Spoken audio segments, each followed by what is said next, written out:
You're very welcome to the Betfred Boxing Show with myself, Don McGuinness, and Anthony Croller, as ever. Anthony, looking well. Good to be Straight out of the gym, as normal. Mate, yes, and straight back here after that, after we're done here. Life of a trainer now, of course. Yes. And, well, delighted to say, even though we're going to get on with an awful lot of stuff, previews, reviews, and look ahead to all the action, but we are joined immediately by someone you may have met before, Anthony. Natasha Jonas. How are you doing, Tash? I'm good, thank you. Thanks for having me. Now, first things first, Tash, again, you're in training. I know you're in the gym. How are things for you, and what can you look forward to over the next couple of months? I've been whinging that I haven't had a call from nobody, and nobody wants to step up, and I've finally had a call. So was just sorting off the finer details, and hopefully I'll be in the rings very soon. You may as well just spill the beans. Tell us what's going on. Names, I wish I could. dates, details. Tash, how far are we off an announcement? Because these lot here are twisting me out and back. So how far are we off announcement? Do you know that? I mean, there's still a few finer things to sort out, but I would think very soon. Just that's all I can say. Sorry. Well, we won't push it. If there's nothing you can tell us at the moment, Tash, we'll have to respect that. I know that it's exciting. Well, we hope that there'll be exciting news soon. But obviously, it's been International Women's Day this week. And from your own point of view, I know that you've been quite vocal in terms of where you are in terms of the sport and boxing. It's come on an awful lot, obviously, since you were, making waves as a GB international, performing in the Olympics, and you've done great things as a pro now as well, as we know.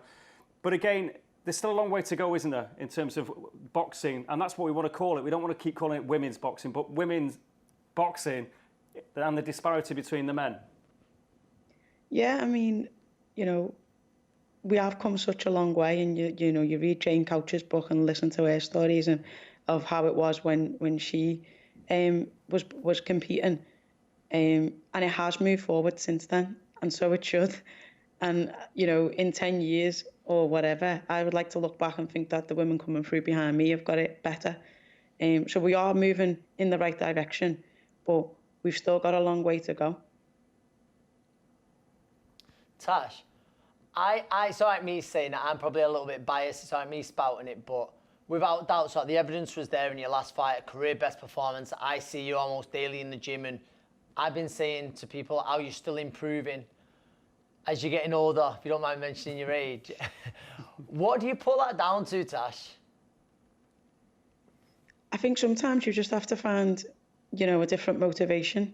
Yeah. And I think the thing, how meticulous Joe is. Yeah. And the thing that got both me and him last time was everyone just writing me off. Yeah. And some people were a little bit disrespectful with it as well. And I had a little bit between my teeth. And, the worst thing you can do to me is tell me that I can't do it. And because I'll move heaven and earth to show you that I can. In terms of what you have left Anthony saying, and he's not just saying it for your benefit, he was saying it before we came on air today about your improvements. And again, we saw what happened with the Terry Harper fight. And again, if there are big fights for you going forward, I mean, how much do you feel that you can achieve? You're obviously seeing that there's so much more for you to do yet. I think I come into professional boxing to be a world champion. I thought I was good enough to do that. And I still believe that. So, getting one belt, two belts, all the belts, ring belt, every belt, that's still my goal. So, as long as my mind is in the right place, my body will follow. And your body can do anything as long as your mind's with it. So, I've just got to keep mentally focused on what I need to do. And when I achieve that, then I'll make them decisions when I get there, but there's still so many things I need to achieve, and I believe I can, that I'm not ready to retire on anything yet. There've been some big achievers last weekend. Claressa Shields doing what she's done now in 2 weight divisions, all the belts, again, doing great things, backing up all the talk, because she likes to chat a little bit, but again, she does it where it counts as well. And again, there's big fights coming up, Breckhouse and McCaskill. These are the fights that everybody wants to see, I suppose, and you're playing your part as well. I mean, how positive is it when we are seeing these matchups? We are seeing stars like Claressa, and there's plenty of UK stars as well. Yeah, I think I think us as competitors and as female boxers, we knew how good it was. We just needed the world to see it. It was the same with the 2012 Olympics. You know, everyone was shocked by the standard that was on display, but we always knew how good it was at its elite level. And, you know, you just need that exposure. And that's what we got. We got it in the fight camps with myself and Terry, you know, Taylor Pursoon. Then you got Brackhouse McCaskill, and they were all great fights because, you know, them matchups are easier to make in women's boxing. You know, no female wants to be a one belt champion. They want to be the champion of they want every domination. They want, you know, every belt. And like I say, it's easier to do that with the women. So, you know, that's a promoter's dream, really. Tash, put your promoter's hat on, yeah? You can make 2 fights, one involving Natasha Jonas and one involving 2 other fighters. Tell us them. Myself and Katie Taylor would definitely be one, and Claressa and Savannah. Yeah. So Savannah, I'm sure you're going to say would come out on top. I'm sure that's not just blinded loyalty. Why would Savannah beat Claressa? Before Savannah's last performance, I was on the fence. I was a bit more on the fence than I was, only because of how active Claressa was, how well she was performing, you know, how technically good she was. But then Sav's last performance, Sav has always been a brilliant boxer. She's always had all the skills, and she needs more of a mental guidance coach than a trainer in skills. And I think that's what Fiore brings to the table for her. And she is so relaxed in that gym. I've been there, I've seen her train. She's so comfortable, and it shows in her boxing because, you know, she is the best Sav that I've seen for a very, very long time, probably since the World when she beat Claressa. And that's who she needs to be and more to win. Fantastic stuff. Well, just before you go, Natasha, I know you were in this very studio just before Christmas when Anthony was over with Callum Smith prior to the second best I was. Well, there were record viewing figures that time, by the way, Tash. So Anthony's still got a lot of work to do. Record figures for when you were in that chair. Nothing to do with Callum and Canelo either. No, it wasn't. So just to let you know, anyway, if he's giving you any jip in the gym, there you are. Well, thanks very much indeed, Tash. We look forward to an announcement. Big news for yourself, and all the best with training.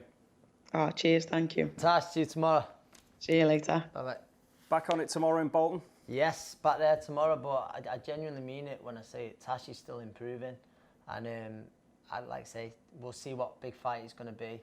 Announcement very soon, and you're going to see the best Natasha Jonas that day, I'm sure of it. Like I say, her and Joe work so hard together, and like I say, I'm honoured to sort of, I'm not just saying it's inspiring to see it, you know, we see a little girl sometimes, well, back in school now, she had to bring a little girl to the gym. She's got some story, and she deserves a world title from this sport. We mentioned the Terry Harper fight before, but sometimes when things don't quite go your way, the right attitude, I think promoters, everybody notices that, the TV networks, and you might just get that break. So Natasha didn't get the nod that night when many thought she should have done. Yeah. But of course, she always handles herself so correctly and so well, and she might now be better off for that. And that's often the way it goes, isn't it? Tash said then a dream fight is Katie Taylor. A lot of people are mentioning that, and that's one of the very, very biggest fights that can be made. When we talk about Savannah and Claressa Shields, there's one. But Tash and Katie Taylor is a huge fight, and it would be it'd be 100% worthy as well after the last fight. Like I say, a lot of people thought she should have got the decision that night. And listen, Terry Harper or Natasha fighting Katie Taylor, people are going to be very happy with that. Of course, that will be Matchroom, Betfred's partner.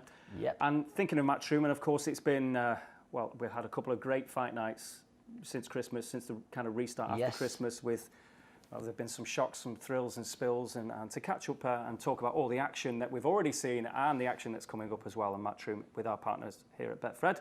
We caught up with the former European champion, Spencer Oliver.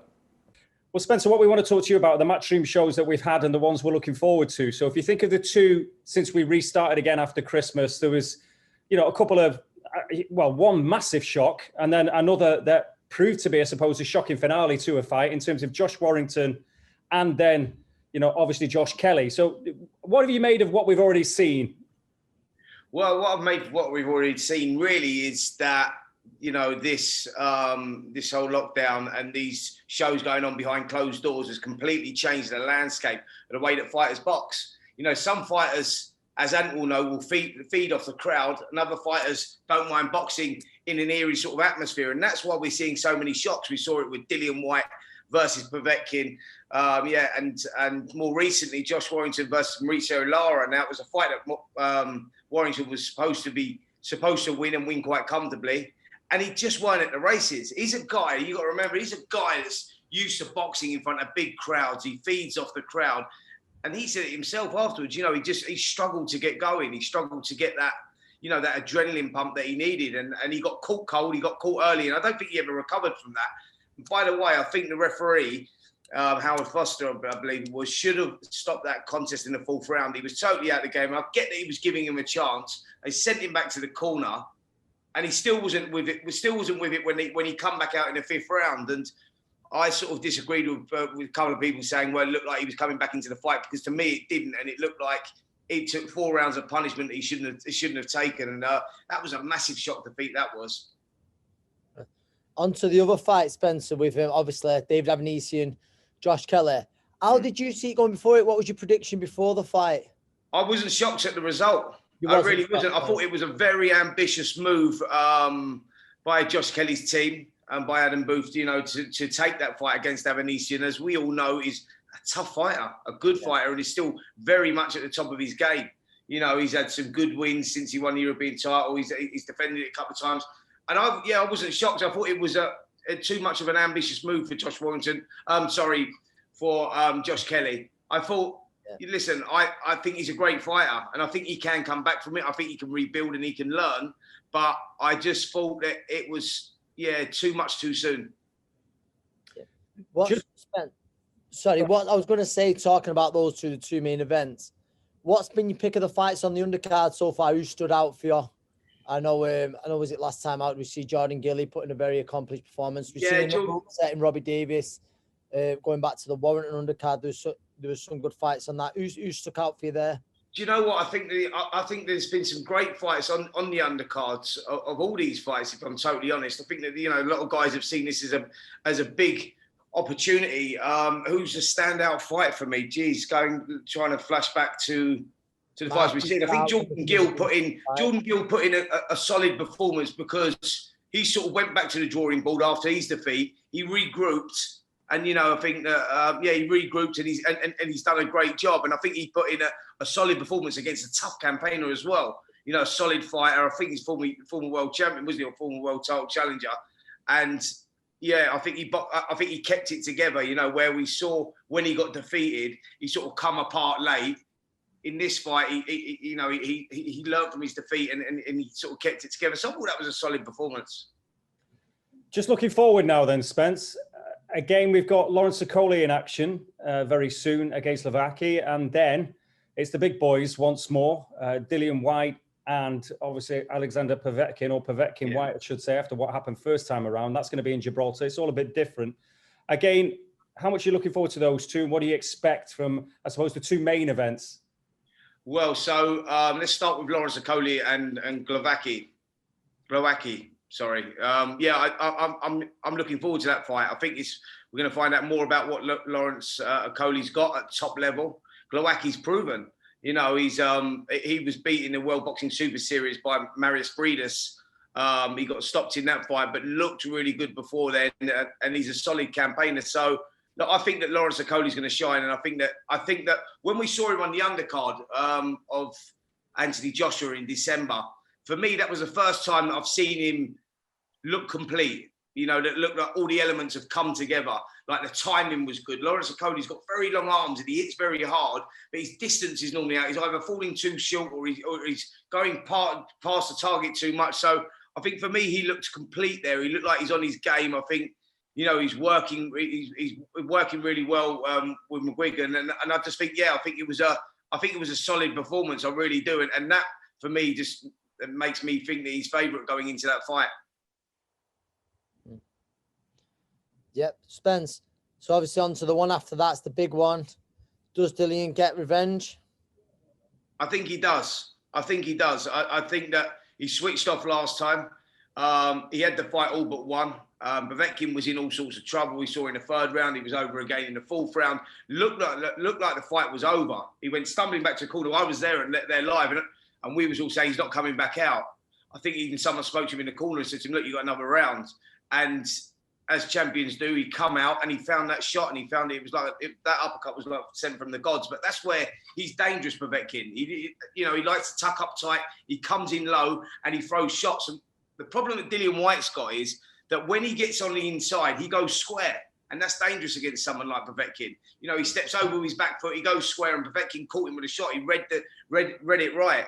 But I don't think that Dillian will make I think he'll put the wrongs right. I don't think he'll make that same mistake. I think he'll keep it long.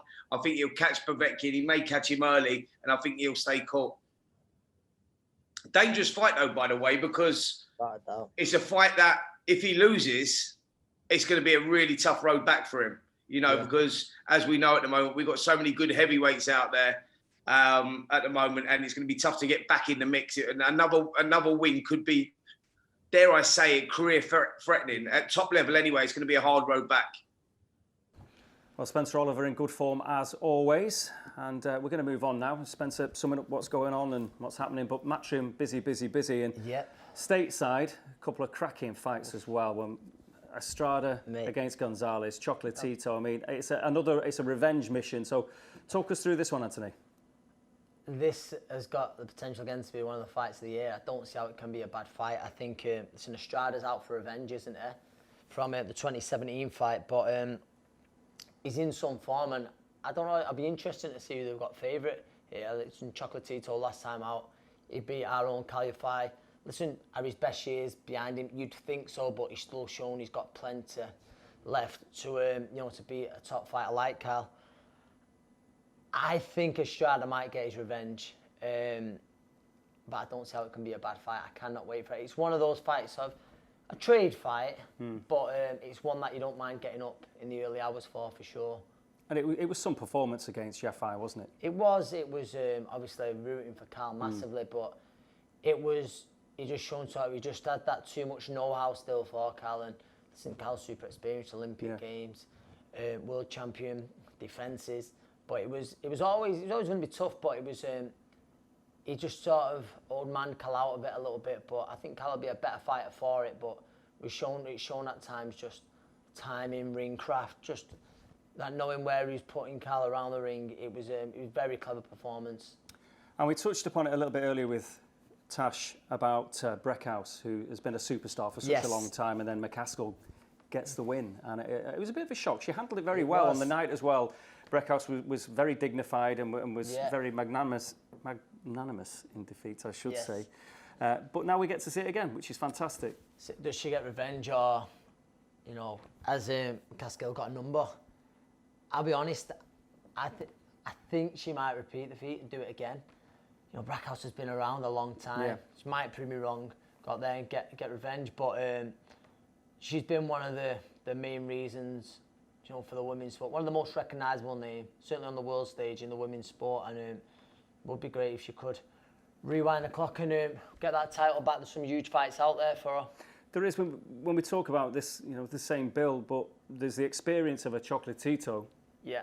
And now she has the experience, Breckhouse. I mean, 37 fights compared to McCaskill's 11. Yeah. So huge golfing experience, that. Massive. And like I say, she's been around a long time. The way the women's games grew, it's a massive shame she wasn't sort of just coming onto the scene now, because you would think by the time the women's game got to, we were talking about with Natasha, not just about wages, but getting the exposure that it deserves.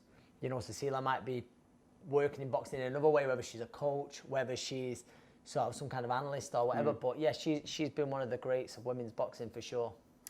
And when we talk about greats in boxing, there is the greatest. Yep. Muhammad Ali and Joe Frazier, and it's 50 years this week since they met in the first of the 3 fights that they had. Yes. This had everything, this fight. I mean, in terms of, we've got hype now. We have lots of hype in fights. Yeah. But this one, I mean, again, it's before our time, but it must have been mind-blowing, really. Honest, I can only imagine what it was like. I remember speaking to my dad, and being a bit younger, I wasn't around then. A lot of fans, boxing people, boxing fans presume the Thriller in the Manila was the big one. No, it wasn't. The first fight of the century, was absolutely huge. I didn't know until recently, and going off topic a little bit here, but Aretha Franklin was in the tiers. That's how big it was. So imagine that now, someone's the equivalent of Aretha Franklin sat in the tiers at the arena or something like that. That's how big it was. That's how sought after the seats was. Won't get you in the tiers. Never mind Aretha Franklin. Get me. That's it. You're too showbiz for tears. So think about how big that event was. I wouldn't even get a pass to the weigh-in, I don't think. No, maybe Never not. mind a ticket if Aretha Franklin's in the tiers. But yeah, Well, it was that big. It was that big, then, wasn't it? And I've been lucky enough to speak to people who was there in the past. And we're going to do that again shortly. But it was huge. It was one of the biggest, not just the biggest fights of all time, because it was one of the very biggest fights of all time, one of the biggest sporting events of all time, with everything that come with it. Well, the thing is as well, when you're lucky enough to cover these fights as a job, as a reporter, it's amazing getting to these big fights, but to get to something like that must have been immense. And a fella that did, as a journalist, a long-standing journalist, and we caught up with him a little bit earlier, fancy being ringside for Ali against Frazier. Well, Colin Hart, long-time boxing correspondent from The Sun, he was there.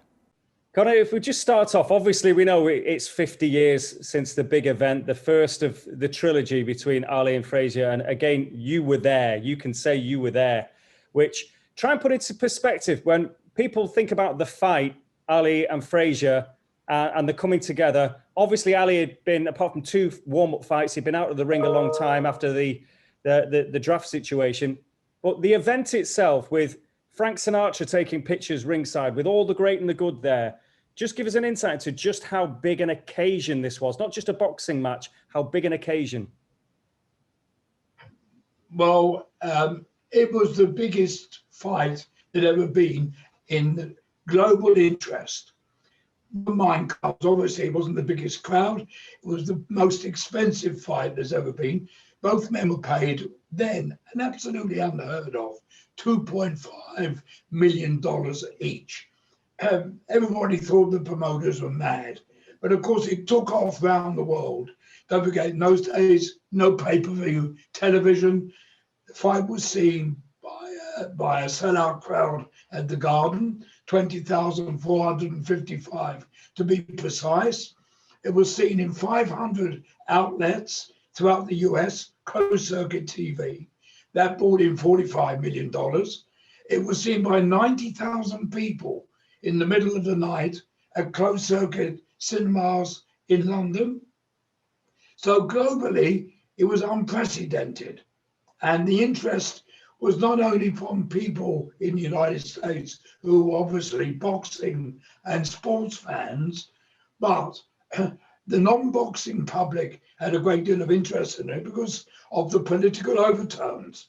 Ali was willed to win by the anti-Vietnam War lobby, because as you know, he refused the draft and was exiled for 3.5 years. Frazier was supported by the pro-war lobby. So the interest was universal. As you say there, Colin, it was, I think a lot of people, me and Don was just saying before, you think of Ali Frazier, and a lot of people seem to think of the Thriller in Manila, but this was by far the biggest fight. The fight of the century was absolutely huge. You going over there, Colin, you've been around it all. Before the fight, which way did you think it was going to go?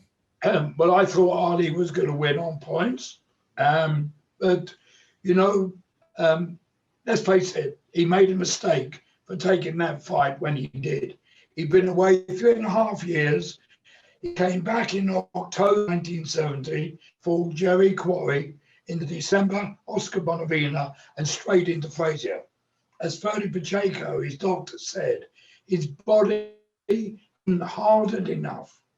And really, he should have had at least 2 or 3 more fights before he took on Frazier, who was in his prime. And let's face it, Frazier was a very good fighter. He never stopped punching, and he could really hurt you. He had a tremendous left hook, but he could hurt you with either hand, and he was relentless. And Frazier was a guy that would take 1 punch to land 3. Colin, it seems kind of still relevant today what was going on then in terms of the undertones of that fight. It seemed that a lot of Black America were behind Ali and white America were behind Frazier, as they considered a more favorable black man in those times. Again, you know, some of the racial issues still haven't gone away, as we know, but it's incredible to think that there was so much on this fight in so many ways, in such a period of history as well. Well, yes, exactly. As he said, I mean, it had tremendous overtones outside of sport and outside of boxing. You're right. The majority of black people wanted Ali to win.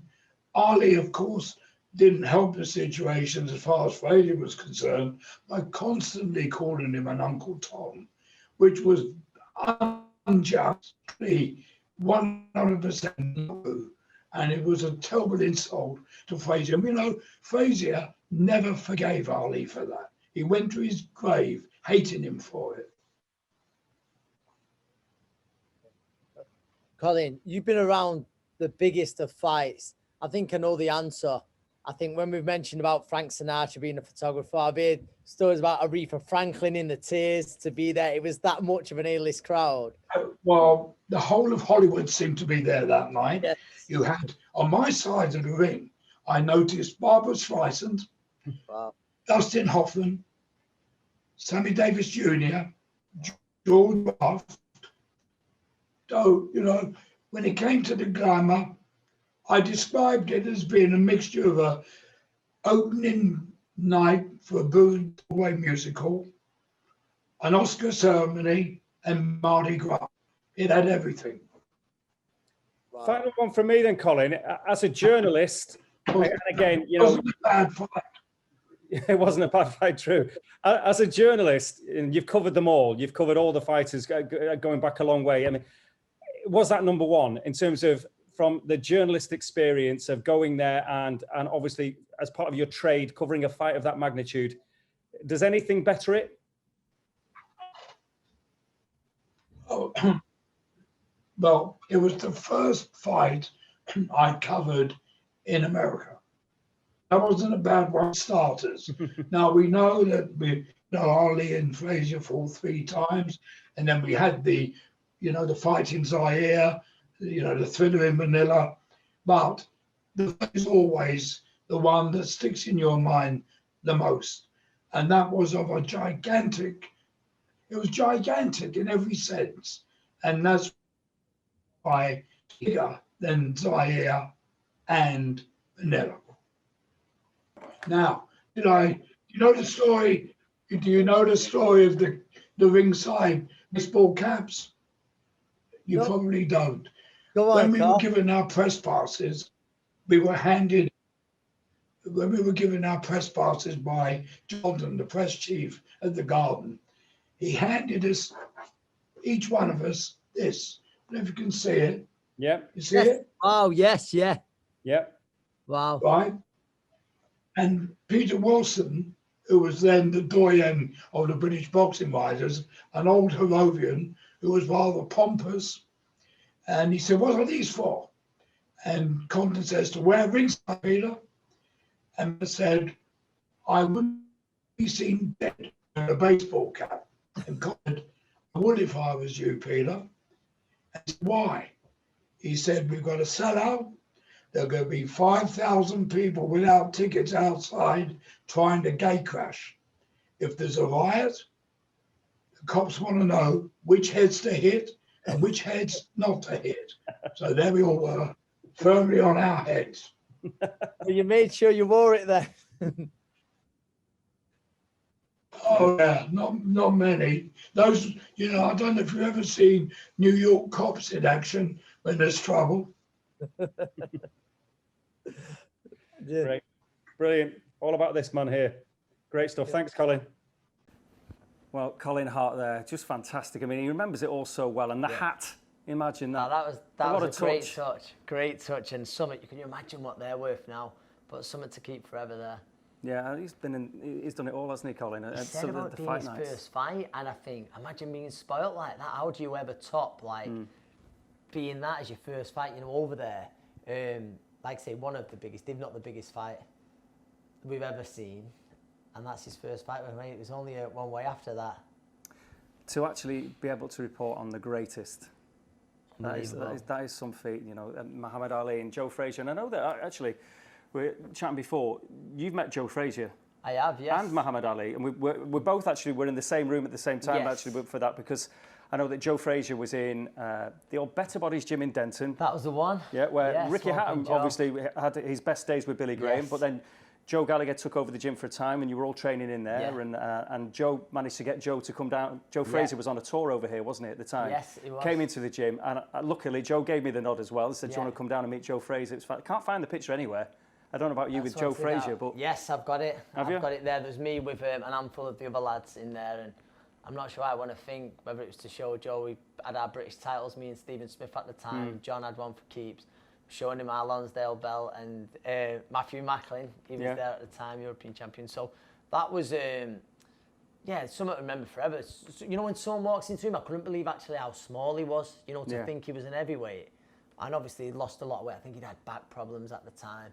But he was, as soon as he walked in the room, it was like, wow. He was there, wasn't you? It's like, Yeah. I'm in sort of the presence of greatness here. the nice thing about it is that it was only yourselves that were training in there, and just Yeah. one or two other kind of Yes. that Joe had It invited wasn't- down. It was a yeah. very small gathering, so it was really it felt small, special. and that's what Yeah. it did. It felt very special. Where obviously I can't really say I was in the same room as Muhammad Yeah. Ali, but there's a load of us, and Yeah, 30 odd it's of us going in back more than a picture room. decade, obviously, isn't it? But when Ali Yeah. was over again on a tour, and Ricky Hatton brought him down to his gym. Yes, I know Ricky that was was so it. chuffed with that when Ali came to his gym in Hyde, and the room was packed, wasn't it? Again, Ali yeah. came in. I mean, not wrong. There's still like, wow, there he is. But obviously, it wasn't as intimate as meeting Joe Frazier. But yeah, he's one of, if not the most famous person that's ever lived. Yeah. So it was sort of great to just.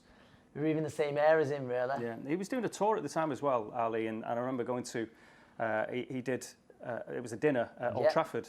He was there, Yes. and Ricky was down at that as well. Ricky managed to get himself inside Old Trafford, didn't mind going Wow. there for one Well, night. yeah, it's Muhammad allowed Ali's there, so Muhammad Ali. even Ricky can go to Old Trafford Yes. when Muhammad Ali's there.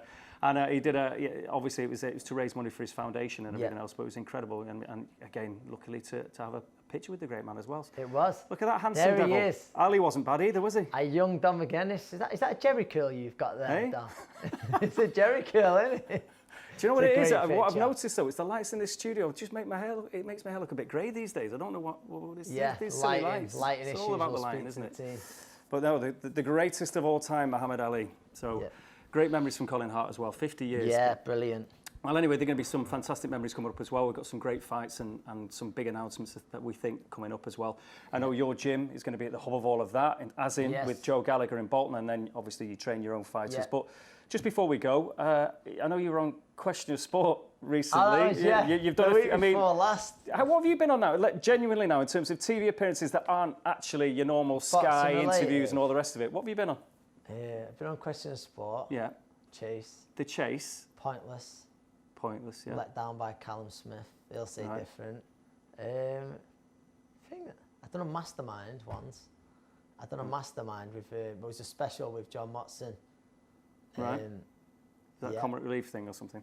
Yeah, FA Cup final. Oh, FA right. Cup final that was.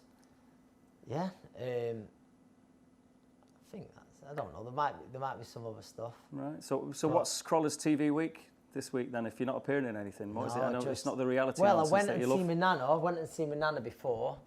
Ask her, obviously, did she watch the interview? Meghan and Harry. But I said, did you watch it, Nana? And then run in and she's gone. She's gone, oh, I watched it. Yeah, she went, you got the questions right, didn't you? And I'm thinking, I wasn't talking to Oprah. She was still going about Question of Sport from the week before last. Well, that's a loyal nana there, but yeah. So other than Harry and Meghan, we'll see. The Reds, massive win on Sunday. Yeah, and that's the it. now. Manchester Derby, that The surprised you, Manchester did it? Derby. It did. Someone said, Yeah. I think it was 6-1 to win it, and I had to be realistic. I don't know whether I would have fancied that 66-1, but always nice to get a win over the noisy neighbours. Apart from Tash, the Liverpool crew in the Bolton gym, then That's have you been brilliant. giving it them? Yeah. I've been, both barrels from that and the Blues that are in the gym. Yeah. I'm just going to enjoy this moment because we've not had many of these moments the last few years, so I've been enjoying it this week, and I'm going to continue it at least till next well, till weekend. Right, there we are. That's it then from this week's Betfred boxing show. But join us next week as well at our game. We'll be looking at all the action and we'll have all the big name guests for you. This is Betfred's Boxing Weekly Show.